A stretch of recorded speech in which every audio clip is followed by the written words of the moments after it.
آج ہم دیکھتے ہیں سامنے بیٹھے ہوئے انسان سے بات کرنا ہو تو اس سے بات کرنے میں وقت لگ جاتا ہے، لیکن موبائل پر اگر کسی کا فون آ گیا ہم اس سے کافی دیر تک بات کرتے رہتے ہیں اور سامنے والے کی مربت ہمیں کچھ ہوتی ہی نہیں، وہ بیچارہ بے وقوف کی طرح کب سے بیٹھا ہوا ہے۔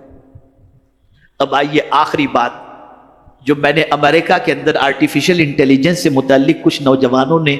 اپنا خدشہ ظاہر کیا تھا، اسی خدشے کو میں آپ کے سامنے رکھ دوں جو میں نے جواب دیا تھا۔ کچھ نوجوان آئے اور انہوں نے مجھ سے کہا کہ حضرت آرٹیفیشل انٹیلیجنس کی وجہ سے جاب خطرے میں پڑ جائیں گے، بے روزگاری بڑھ جائے گی، انسان کی ضرورت، یہ بڑا خطرناک لفظ لے کر کے آدمی آتا ہے، اور یوٹیوب پر بھی آپ کو یہی ملے گا، انسان کی ویلیو ختم ہو جائے گی۔ انسان کی ویلیو کبھی ختم نہیں ہو سکتی۔ آئیے میں آپ کو سمجھاؤں، میں نے جو ان کو سمجھایا تھا، میں نے کہا آپ مساج والی چیئر اپنے گھر میں رکھیں، تھکے ہوئے ہیں نا،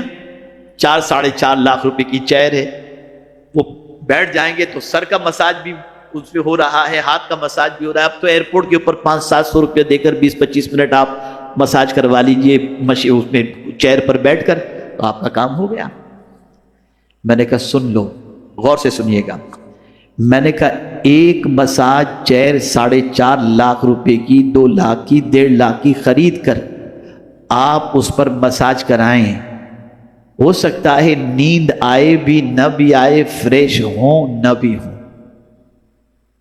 لیکن میں پورے یقین کے ساتھ کہتا ہوں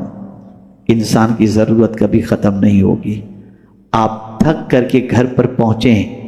ماں کی گود میں سر رکھ دیں اور ماں آپ کے بالوں میں صرف انگلیاں پھرانا شروع کر دے، آپ کو سکون کی نیند آ جائے گی۔ مشین وہ محبت کہاں سے لا سکتا ہے جو ماں کے ہاتھوں کے اندر موجود ہے؟ کہاں سے یہ لائے گا؟ اے رسول اعظم صلی اللہ علیہ وسلم کے دیوانوں، آج کے دور کے اندر اگر دیکھا جائے تو پوری دنیا ہی آرٹیفیشل ہو چکی ہے، اب کیا اوریجنل رہ گیا ہے؟ یہ کہتے ہیں آرٹیفیشل انٹیلیجنس، تو میں کہتا ہوں اب تو مسکراہٹیں بھی آرٹیفیشل ہو گئیں، جنازے میں شرکت بھی آرٹیفیشل ہو گیا، بیماروں کی عیادت بھی آرٹیفیشل ہو گئی، شادی میں شرکت بھی آرٹیفیشل ہو گئی۔ اگر میں یہ کہوں تو غلط نہ ہوگا، اب اگر اوریجنل کوئی چیز ہے تو صرف موت ہے، وہ آرٹیفیشل نہیں۔ تو عرض کرنے کا منشا یہ ہے کہ آپ قرآن مقدس سے قریب ہوں، احادیث نبویہ صلی اللہ علیہ وسلم سے قریب ہوں، اور اس میں موجود گوشوں کو دیکھیں، آپ خوب ترقی کریں، سائنس کے میدان کے اندر دنیا میں سب سے آگے نکل جائیں، لیکن ایک بات یاد رکھیے گا، قرآن سائنسداں بننے سے نہیں روکتا، فکر کرنے سے نہیں روکتا، غور کرنے سے نہیں روکتا، تحقیق کرنے سے نہیں روکتا، لیکن قرآن ضرور یہ کہتا ہے کہ تم پہلے دل کو سکون میں رکھ کر کے ساری تحقیقات کرنا، اور دل کا سکون اللہ کے ذکر سے ہے، اللہ کی یاد سے ہے، تم اللہ کی یاد بھی کرتے جاؤ اور پھر تحقیقات کے میدان میں آگے بھی نکلتے جاؤ۔ گفتگو کو سمیٹتے ہوئے میں ایک آیت آپ کے سامنے پیش کروں، اللہ کے رسول صلی اللہ علیہ وسلم سے بڑا ریسرچ اسکالر کون ہو سکتا ہے؟ تحقیق حضور کی لاجواب تحقیق، فن حضور کے پاس لاجواب فن، علم مصطفیٰ جان رحمت صلی اللہ علیہ وسلم کا بے حس۔ لیکن آپ دیکھیں رسول اعظم صلی اللہ علیہ وسلم کو جب پہلی بار پڑھنے کا حکم دیا گیا نہیں پڑھے، جب کہا گیا اقرا ما انا بقاری، میں پڑھنے والا نہیں ہوں،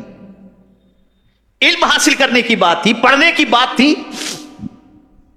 سرکار صلی اللہ علیہ وسلم نے فرمایا ما انا بقاری۔ توجہ چاہوں گا، جملہ طلبہ کو یہ بات ذہن کے اندر رکھنی ہے، اسکول کے بھی طلبہ اور دینی اداروں کے بھی طلبہ خاص طور پر، اور ریسرچ کے میدان میں کام کرنے والے آج بہت سارے یہاں پر ہمارے پروفیشنل حضرات بھی موجود ہیں، غور سے سنیں۔ اللہ نے حضور سے فرمایا اقرا، پڑھو، سرکار نے عرض کیا ما انا بقاری، میں پڑھنے والا نہیں، لیکن پھر کب پڑھے حضور؟ ہر پڑھنے والے کو حضور نے ذہن دیا، جب کہنے والے نے کہا اقرا بسم ربک الذی خلق، اپنے رب کے نام سے پڑھیے، جب رب کا نام آیا تو حضور نے پڑھنا شروع کر دیا، اس لیے کہ رب کا نام دل کو سکون عطا کرتا ہے،